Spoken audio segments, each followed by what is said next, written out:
Educators are super careful and cautious about student confidentiality and making sure that they're not disclosing information without release.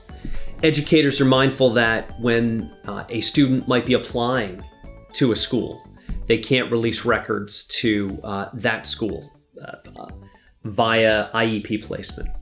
Or when a student is transferring or has transferred to a school, they want to make sure they secure a release.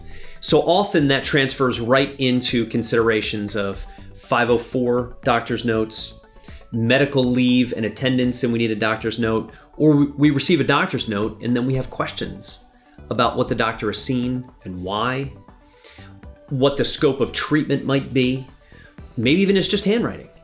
And we think that we got the doctor's note, but now I also need a release to talk to the doctor. Well, ask yourself, is it a one-way street or is it a two-way street? Am I the nurse calling the doctor to confirm that the note that's in my hand is accurate? Why do you need a release to do that? If I'm the 504 coordinator and I have a note and I have a concern, maybe it's an ADHD note, and I have a concern or a question about the domains in which that doctor has observed the student.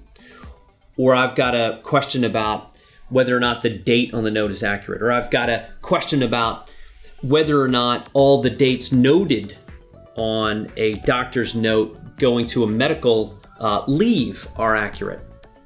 What information am I, the educator, sharing with that doctor? Likely none.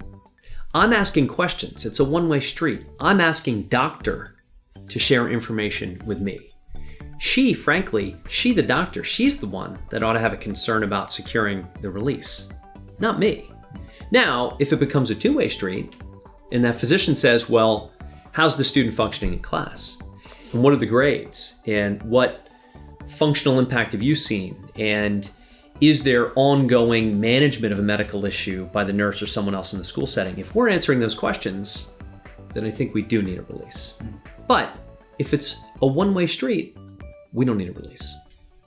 When we're involved in disability litigation, when our schools are involved in disability litigation, the bright light of litigation shines on all the dark corners, including, hey, there's an email from this person to this person referencing a conversation.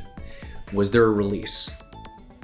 Where did this information come from? How did you receive this information without a release being provided? We need to make sure that our process is tight. Our schools need to make sure that they're following the law as far as legitimate educational interest being required under FERPA. We need to make sure that the medical information that we're receiving is secured in a way that parents are providing it and that a consent is there, or if it is a two-way street and we're sharing information, that we have an appropriate release. That's my biggest concern as a disability law litigator and one representing schools. Because when that bright light of litigation shines and we haven't dotted our I's, crossed our T's, our adversaries can make a lot of hay. We can have concerns about compliance. If there's an investigation from US DOE, OCR, or some state entity, we can have problems. So let's make sure that our process is tight. Let's make sure we're following the rules. That's my concern and why.